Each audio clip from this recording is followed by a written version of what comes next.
Hey guys, Tisha here, and we're back for another Sister Wives Season 3 rewatch. This episode to me was kind of, I don't want to call it a filler because we did see some discussions that gave us a little bit more insight into the kids, but it felt like a filler episode to me. So it's Season 3, Episode 2. Teen Sets Talk. We begin the episode seeing some of the adults get ready to head out the door.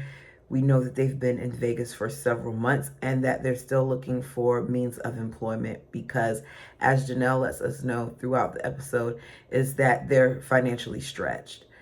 We see Cody, Christine, and Janelle heading out to what we later find out is Mona's, their real estate agent, because they want to be real estate agents.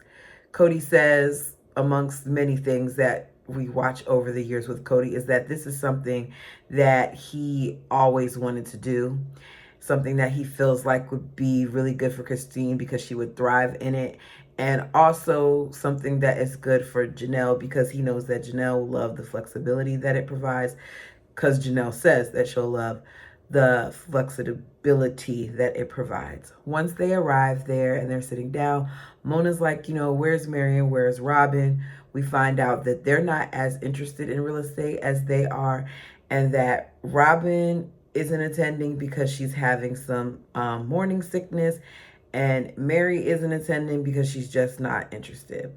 While they're sitting there and Mona's giving them like a brief run through of the real estate process and what it becomes to become a licensed agent there in Vegas, we find out that school for them takes about 6 weeks for them to get their licensing. And of course, they would have to pass the test.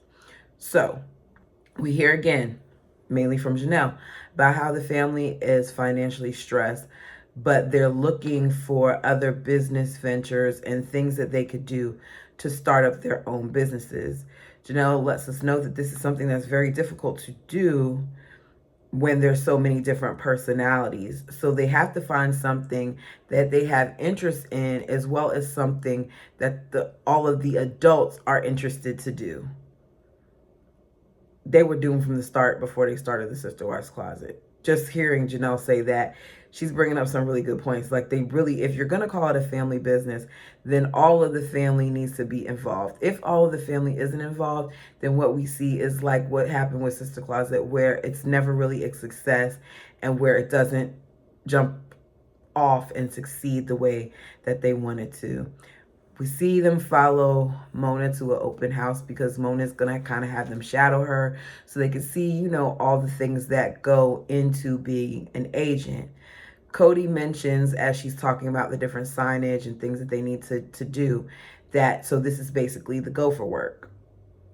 I don't know when I noticed this, but I feel like I'm seeing more and more how lazy Cody was when it came to certain things, and how he did a lot of delegating, but was able to make it seem like he was more actively involved than he was. For him to have grown up at some point in time on his father's ranch, I don't understand how his work ethic has changed, because I just don't see him be as hands-on as he claims he is. I see him more of somebody who just tells other people what to do. We see them putting out the different signage and different things to block off things like the driveway, and I wouldn't really call that gopher work. At some point, Cody shows us his strength because they have flags that are hanging down, the little triangle ones that you see at like car lots and stuff. And where they were originally hanging it, Cody says that might be a little too low. So let's see about hanging it higher. And he tells Christine to get around his neck. And it's a whole to do with her getting on his neck, trying to get the flags up there. It doesn't work because she can't reach it the way she wants to. She feels like she's about to fall off, all these other things. Just for there to be like those big, I don't know if they're paint cans, plastic cans, the big white buckets that are like, can't see it in the frame. They're like super, super big. And she puts two of them on top of each other. He stands and hangs it up. Cody's really good at making something that could be simple be more difficult. Something I took note of. Janelle Janelle feels that the day was great because not only was she able to learn about this business that she's interested in, but she got to get out of the house. Janelle really is in a space where you can tell she's uncomfortable with just sitting. I feel like when you're somebody who works all the time and then has a period of time where you can't do anything, that you really don't know what to do. And some people do require work. I remember, and this was when I was young, when I had my son, and my son's father and I came to an agreement that I would stay home for a certain amount of time, and he would cover, me and my son and the bills. And then when he got to at least, I think we ended up agreeing upon 6 months, but he wanted a year. But we agreed upon 6 months. After he turned 6 months, then I would go back into work. And I remember after like the third month, I was over it because we had a routine, because I just felt like, okay, I can wash clothes and do some of these things after I get off. Like, I don't understand why I have to be here all the time. So for some people, they do want to just go. And Janelle is one of those people. As they're doing different things, we find out that the teens want to go out with some of their friends. So the parents decide that they're going to have a talk with the teens about like their expectations and their guidelines. Cody lets them know, I do not want my kids to have romantic experiences until they're out of high school. When he says this, Maddie kind of tells on Robin and says, so Robin tells me all these stories about how many guys she was dating in high school, and you're saying that you don't want us to date in high school? And he said, no, to have experiences in high school. And he says, she dated. That wasn't a romantic experience. That was a date. So Robin, let me get this straight. Robin is the moral police, right? Remember, she's the one that had a problem with the teenagers going to a social event at a Presbyterian church. But you had all these different guys that you were dating in high school? Come on now. Robin lets us know that she did not date singularly. She did not date one-on-one until she was 18. We then find out that Christine's mom got married at 17, and they talk about, what came with that and how you don't get to experience certain things. And Aspen asks a very relevant question, and she said, is it okay if we just date to date and not to get married? And Cody responds that is a very questionable road to go down. This is where I'm kind of confused, because how is your daughter trying to get clarification on what's okay, a questionable road? I guess this may be where their faith comes in, because I would think that they would want their children to experience certain things in dating without having to necessarily say that they're going to be married or have marriage in the back of their minds. But like I said, this may be something that is related to their faith, because I do know that, like, I don't remember what people like, and this is a bad example, but the Duggars, I don't know I don't remember what their religious practice is, but I do remember that they're also a part of the belief that you shouldn't be doing certain things like kissing, and you should be observed when you're courting and things of that. So maybe it has to do with that. Cody repeats he doesn't want to talk about his daughter's dating and getting married. And I just feel like we got to remember that kids are going to be kids. Cody said he's not going to prohibit them from touching, but he would say it's unwise to touch because a kiss is a token of commitment. To each his own. Everybody's parents has different rules, and I'm not going to tell my child that. That's just me. Logan lets us know that in terms of kissing and stuff, sounds like it's fun. He's okay with it. He doesn't have a problem with having a little bit of fun. Maddie says that she doesn't feel like there's an issue with kissing, but it should be special. Leon admits to, out of the 4 teens that, including Leon, that were sitting in the confessional, that they are the only person that hasn't been kissed and they want to wait till marriage. The kids' friends come over to be introduced to the parents, and then we see them head out to their group event. Kody makes a statement that he's worried about his children's peers having more influence on them than he does. I was trying to think back to when I was a teenager and like, did my friends have more of an influence on me than my parents? And I'd have to say that my friends did have somewhat of an influence, but I don't know if I would say that it was a bad one. And I don't know I would say if I would say that I listened to them more than I would my parents. I feel like for certain things, you're gonna listen to your friends more about certain things because you relate to them more. I've had conversations with my son. We've had several conversations about dating.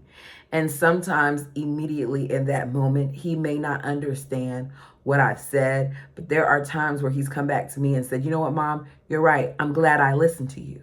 So there are going to be times where they listen and there are going to be times where they don't.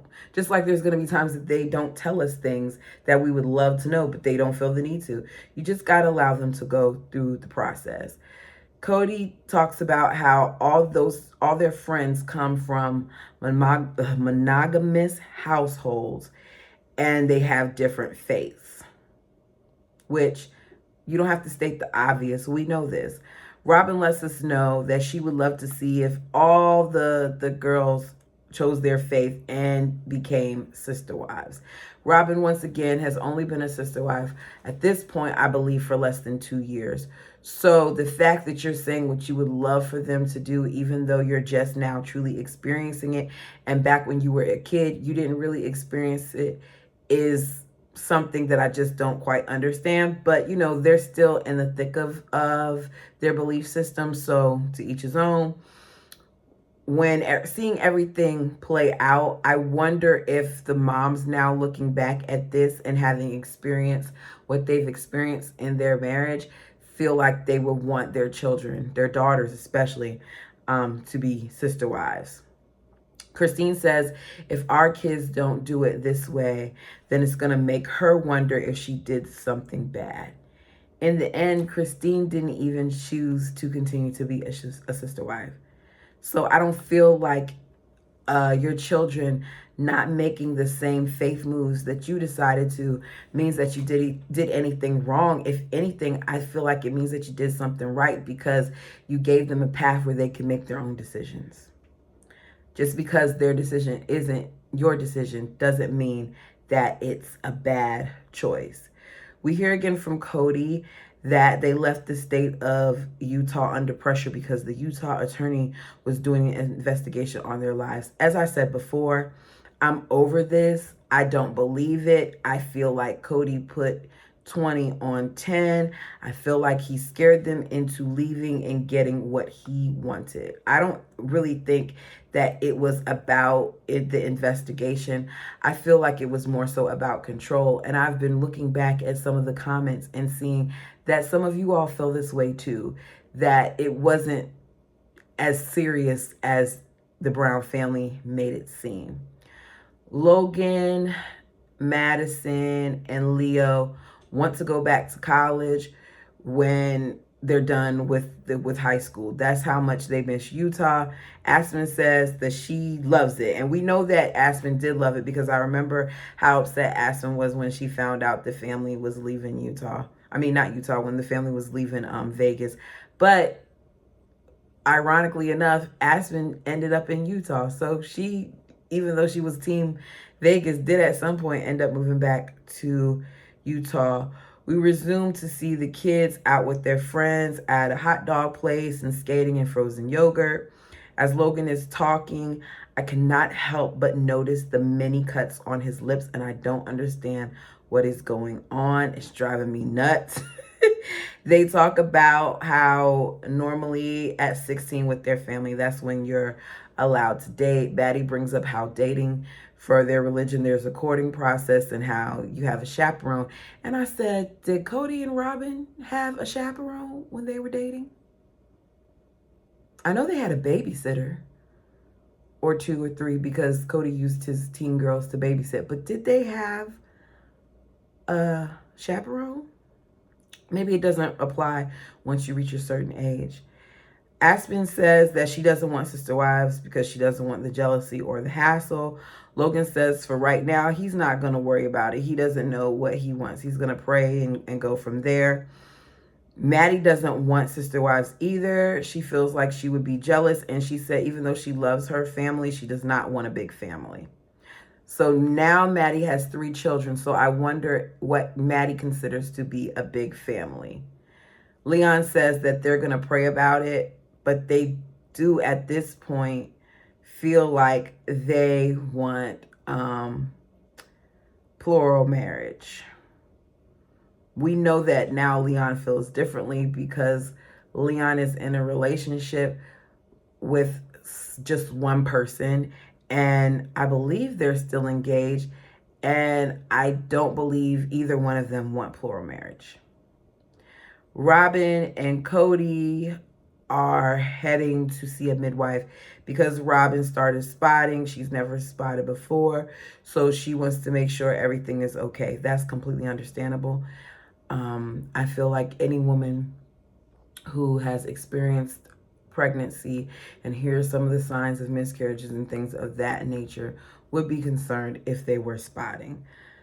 We find out once again about Christine not having 1 but 2 miscarriages, and Mary had 1. I can understand why Cody would bring this up to explain to why he's going to check on this baby that Robin is baking in her oven. But I kind of wish that this story didn't come from him and he didn't talk about how devastating it was for him, because he used that to explain why he would be so devastated if Robin was having a miscarriage, when I feel like the ladies are the ones who experience the highest level of trauma as far as that's concerned.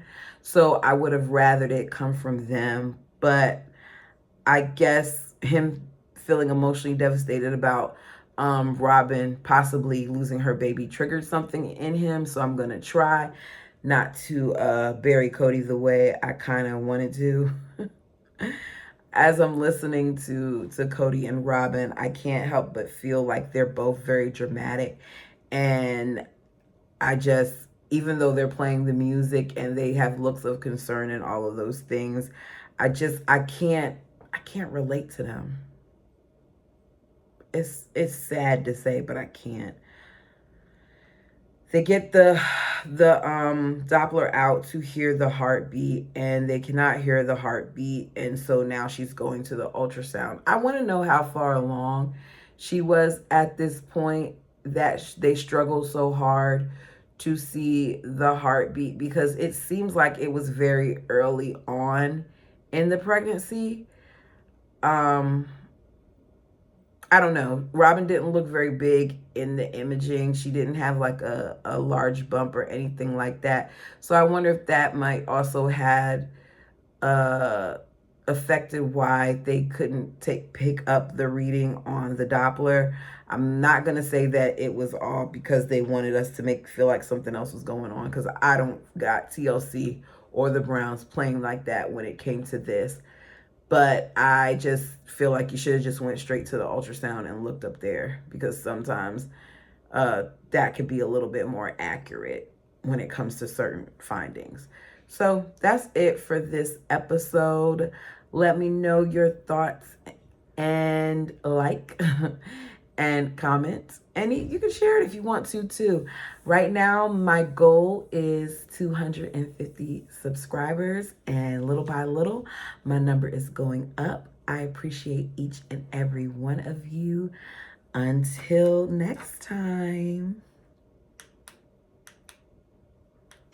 See, I'm sitting here like this, right? Let me tell y'all what happens, because I know I'm looking kind of crazy. It's like, I had this little clicker thing, right, that's supposed to turn off the video without me having to reach up to touch it. Trying to improve myself a little bit and have an actual form of technology, you guys. And I click it to start it and it works, but I click it to turn it off and it doesn't work. So here we are. I'm gonna try to turn it, see it turns it back on, turns it off and on. Let's see if it works this time and I don't just sit here looking crazy with my little peace fingers. So here we go. Until next time.